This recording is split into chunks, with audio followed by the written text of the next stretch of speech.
Herzlich willkommen. Hallo, wir melden uns aus Danzig.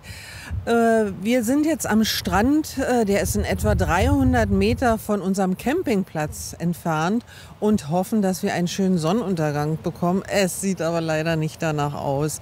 Aber egal.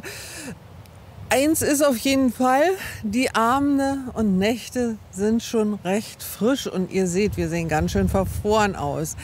Tagsüber, es war traumhaft, das Wetter, ja. Kaiserwetter, wie man so schön sagt. Ja. Da waren wir in der Altstadt. Ja, und Danzig ist wirklich faszinierend, eine faszinierende Stadt. Lasst euch überraschen oder seid überrascht, ja, was wir da alles für Bilder mitgebracht haben. Wir hoffen, wie gesagt, dass wir schöne Eindrücke für euch zusammensammeln konnten. Ja, dann viel Spaß beim Video. Film ab. Film ab. Ich möchte auch was sagen. Ja. Ein wunderschöner Tag beginnt auf unserer Rundreise durch Polen im September 2021. Auf unserem heutigen Programm steht der Besuch der wunderbaren Stadt Danzig. Danzig, eine der größten und bedeutendsten historischen Städte Nordeuropas. Im Zweiten Weltkrieg von Hitler und sowjetischen Truppen fast vollständig zerstört. Es wurde viel diskutiert, wie man Danzig wieder aufbauen sollte. Der historisierende Wiederaufbau, wohl nur annähernd originalgetreu, musste gegen erhebliche politische Widerstände durchgesetzt werden. Aber er ist wunderbar gelungen.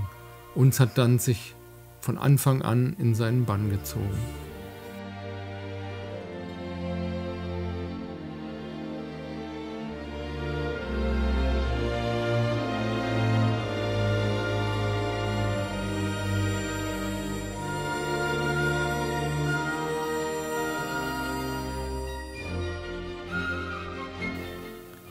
Danzig kann man sich auch bequem auf der Motlava vom Boot aus ansehen, zum Beispiel auf einer nachgebauten Kogge, gerade erreicht sie das Krantor, oder auf modernen Rundfahrtbooten. Die Touren gehen durch Danzig und bis hin zur Westernplatte. Also wenn ihr mal in Danzig seid, das ist eine tolle Ausflugsidee. Wir werden gleich über diese Brücke in die Altstadt gehen, und zwar vorbei am Grünen Tor zum Langen Markt. Hier ist immer viel Trubel und die Stimmung ist richtig schön. Das ist hier der Lange Markt, Blick zurück zum Grünen Tor und hier taucht schon das Rechtsstädtische Rathaus auf. Von dem hohen Turm aus hat man einen fantastischen Blick auf die Altstadt und auf die Rechtsstadt von Danzig.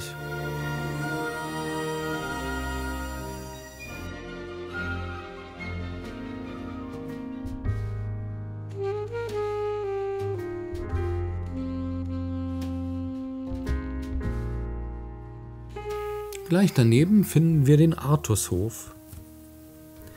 Der Artushof war früher Treffpunkt reicher Kaufleute und Adliger. Davor steht der Neptunbrunnen. Aber wir schauen uns hier nochmal die wunderbare Fassade auch des Artushofes an. Ein wunderschönes Portal. Alles mit sehr viel Liebe gemacht.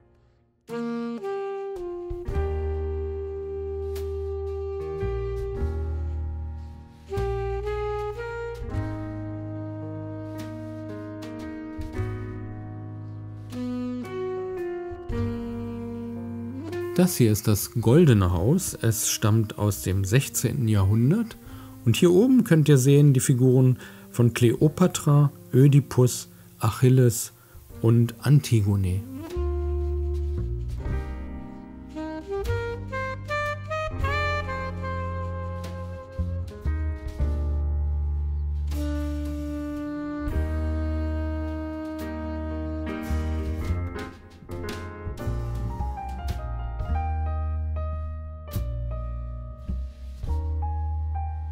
Wunderschöne Fassaden, eine schöner als die andere, man kann sich gar nicht satt sehen an diesen schönen Bildern.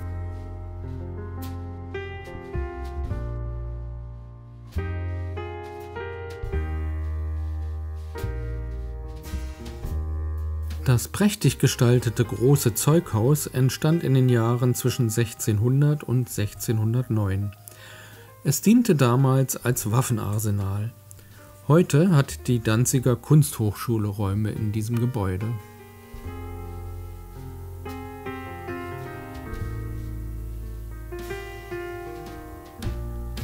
In der Frauengasse kommen Schmuckliebhaber auf ihre Kosten. Hier kann man schön bummeln.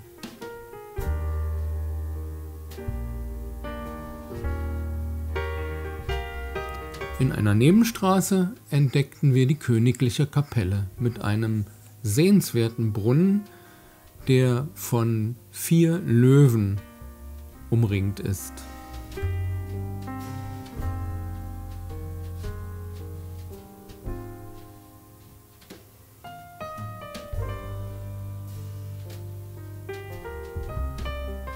Hier nochmal das Portal der Königlichen Kapelle.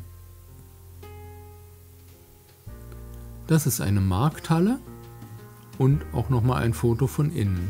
Eine alte Markthalle in Danzig. Kommen wir zum Museum des Zweiten Weltkrieges. In diesem architektonisch auffälligen Bau ist es untergebracht und wer sich für die Geschichte interessiert, der sollte sicherlich auch einen Besuch in diesem Museum einplanen. Daneben das neue Danzig. Nun haben wir wieder die Mottlawa erreicht und sehen am anderen Ufer die Baltische Philharmonie.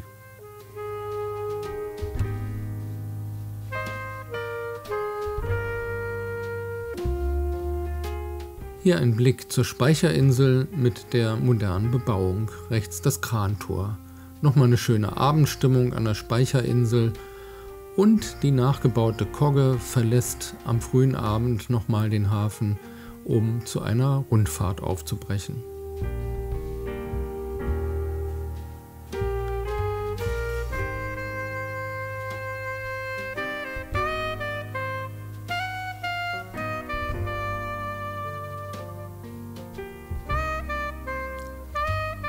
Moderne Drehbrücken verbinden die beiden Ufer.